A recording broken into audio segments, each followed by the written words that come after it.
There we go. The next one down. Oh my goodness. That one, I don't know what the hell that one is. This one? No, go do the first one. Calvin! First one. First one. Oh, here we go. Yes. Is it multiple types of creatures, or?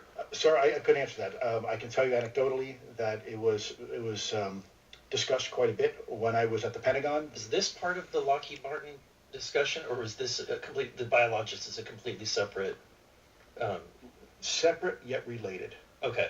Has there been any, to your knowledge, any communication with a non-human life form? So the term communication is a bit of a trick word because there's verbal communication like we're having now. The problem is you also have nonverbal communication. And so I would say definitively yes, but from a nonverbal meaning, when a Russian reconnaissance aircraft comes into U.S. airspace, we scramble 2 F-22s, and we are certainly communicating intent and capability.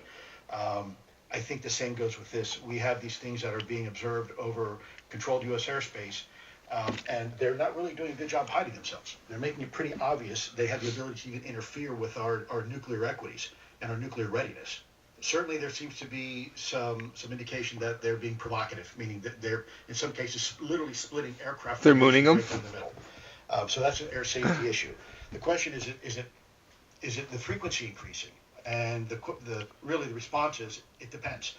Yes, it's possible that there is an increase in frequency, but it's also possible that there's heightened awareness now, and there's also more pervasiveness of technology out there that's collecting this information and that can record this information. So we're not quite sure yet if it's actually an increase in numbers of these events, or is it that we have better equipment now that to record these things. Whew. What do you think of that? Yeah, it's pretty fucking... I would never think aliens would come from the ocean.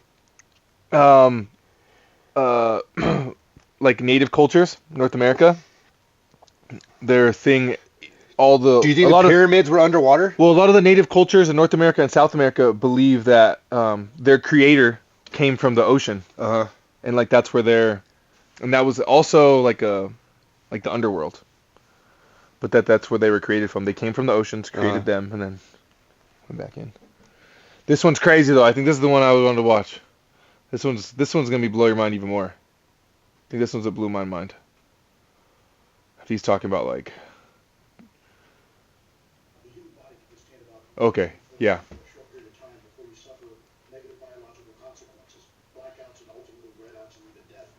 Comparison, our best technology, the F-16, which is one of the older platform, one of our most highly maneuverable aircraft, manned aircraft, made by General Dynamics, can perform about 17 or 18 G-forces before you start having structural failure, meaning that the airframe begins to disintegrate while we're flying.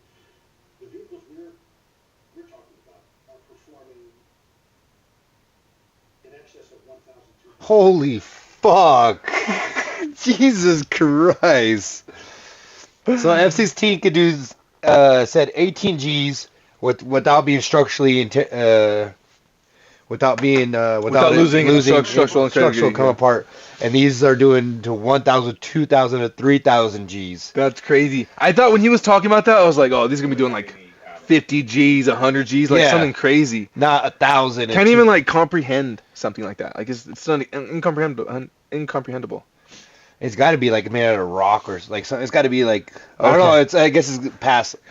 Let's continue. All right, here we go. This is the crazy part.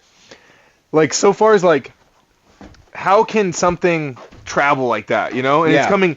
And if all this is real, it's coming in and out of the water, traveling like that. That's through the water. I don't know how much resistance. How much the resistance? I don't know if we'll get to another one, but there's one of I think it's from World War II and a submarine. No, it was from the. I think it was like from the 60s, the Korean War, and a submarine, something came up on a submarine, the speed of a torpedo, and then just stopped. And then it said it just followed the submarine and then took off again like a torpedo in the water. Instantly stopped, and it was going that fast and then stopped. Is it? Specifically, had any experience with submersible objects? Sir, I've no personal experience, but I've had witnesses on submarines come to me and say they've seen on sonar data. Correct. Okay. How would you characterize those, and how do they move? One instance that was revealed to me was the 80s on a nuclear-powered submarine, a ballistic missile submarine, that the object exhibited the characteristics of a Russian torpedo in terms of its speed of movement and closing rate with the submarine, and then it slowed and followed the submarine slowly in its wake for a period of minutes, and then rapidly exited the scene. And nothing that we know of in technology-wise could replicate that. Even back in the 80s. Objects was faster than anything that we have or anybody else has that would be manned. Is that correct? Yeah, it was on the order of a torpedo. So yes, sir. Yes, sir. But as it exited, well, I don't exactly know how fast the torpedo is, but I expect it does better than my old outboard Scott Atwater, so I'll take that as a yes. Okay. These fucking old people go. Have you experienced? So aliens are from the ocean, not space. Yeah. So like octopus. Remember, like, oh, they're so alien. They're so alien. It's their babies just coming out. That's to say that they're the smartest animal. They're the smartest animal in the universe, in the world. And a lot of people talk about alien encounters being like gray figures with like really big eyes. And if they had really big eyes, probably because of lack of light. And at the bottom ocean, there's no light. So your eyes have to grow bigger to take more in. To see, to see better at the bottom. Mm-hmm. Like an octopus. Mikey, can you look up how much? Wait, let's go one more. Oh, okay. I think two more. This one and then the other one, and then we can move if we need to. These were not our aircraft. Some of the behaviors that we saw in a working area, we would see these objects. We get a little bell when we get a follower, I think. Zero airspeed over certain pieces of the ground. So what that means, just like a river, if you throw a bobber in, it's going to float downstream.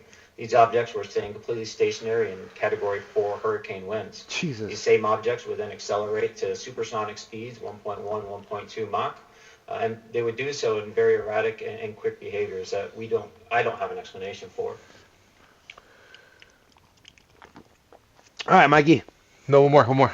This one. This is the crazy one. Capping this is all of that was for this. Okay, let's see. All of that was for this. Let's see here. Seen one of those implants, haven't you? I have been privy to some very interesting things. This photo, he says, shows one of those interesting things. It's allegedly a biological sample removed from a US service member and submitted for analysis. This is possibly an alien implant. Well, if you look, there's actually a piece of the chip sticking out and what appears to be these fibers that were moving on their own.